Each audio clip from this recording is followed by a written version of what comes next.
અને આ વિસ્તારમાંથી ભારતીય જનતા પાર્ટીની અંદર કામ કરીને એમને સ્વયં એવું લાગ્યું કે હળહળતો અન્યાય થાય છે સમાજને, એમ કરીને કાયમ માટે ભાજપનો સાથ છોડીને 200 થી વધારે કાર્યકર્તા સાથે આમ આદમી પાર્ટીમાં જોડાયા હોય એવા યુવા જાગૃત શિક્ષિત એવા ગણેશભાઈ રાઠવા,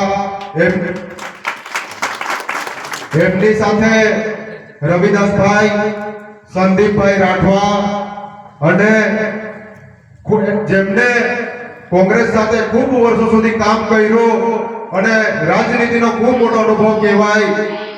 3 વાર ગ્રામ પંચાયત લડેલા અને કોંગ્રેસમાંથી 2 વખત તાલુકા પંચાયત લડેલા એવા આ વિસ્તારના ખૂબ સક્રિય કોંગ્રેસના આગેવાન એવા કહેવાય.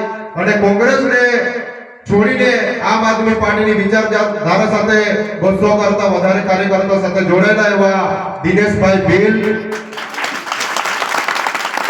મંચાસ તમામ મહાનુભાવો અને આટલી બધી ભારતીય જનતા પાર્ટીનો ત્રાસ, આટલો બધો ડર અને આટલી બધી તાનાશાહી વચ્ચે આ લાવા કોઈની પાવન ભૂમિ પર જે તમે આ ક્રાંતિકારી પગલું ભરવા જઈ રહેલા છો, તમે પરિવર્તન કરવા ઈચ્છી રહેલા છો, આવી લાવા કોઈની પાવન ભૂમિ પર આજુબાજુના ગામમાંથી પધારેલા મારી માતા બહેનો, મારા યુવાનો, મારા વડીલો, મારા આગેવાનોને તમે જે ક્રાંતિકારી પગલું ભરવા જઈ રહેલા છો એ તમારા માટે ખૂબ એકવાર જોરદાર તાળી પાડીને ભારતીય જનતા પાર્ટી.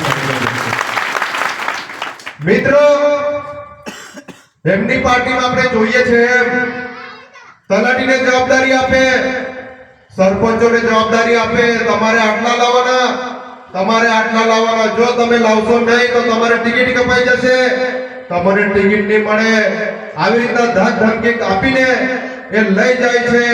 પણ આ મીડિયાના મારા મિત્રો, સોશિયલ મીડિયાના મારા મિત્રોને કહું છું, આ ખાલી આ ભીડ તમે એકવાર જોઈ લેવા દીજો, તમારો એકડો અમે ભૂસી નાખવાના છે ભારતીય જનતા પાર્ટીનો, તમારો એકડો અમે ભૂસી નાખવાના છે. અને આ લાવા કોઈના લોકો અહીંયાથી આહવાન કરે છે ને, લાવા કોઈના લોકો તમારા એકડો ભૂસી નાખવાના છે. આ બાજુના નેતાઓ એમને બહુ મોટા મસીહા સમજે છે, નેતા બનીને ફરે છે. અને આમ આદમી પાર્ટીના લોકોને જ્યારે અમે નાના માણસોનું કામ કરીએ છીએ, લોકોનું કામ કરીએ અને અવાજ ઉઠાવીએ છીએ, ત્યારે અમને એક ફેર કે પગારે અમને અડચણ ઊભી કરે છે, પોલીસને કહે છે એમને પકડીને અંદર નાખો.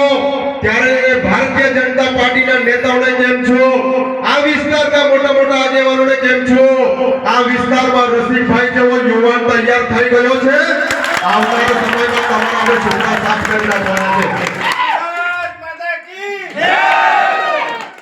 રસિકભાઈ જેવો યુવાન આ સમાજની અંદર નીકળી ગયો છે, એ મોટા મંચો પરથી બોલતો થઈ ગયો છે. આવનારા સમયમાં તમારે સામે અમે ક્યારે પણ ઝૂકવાના નથી અને ઝૂકીશું નહીં.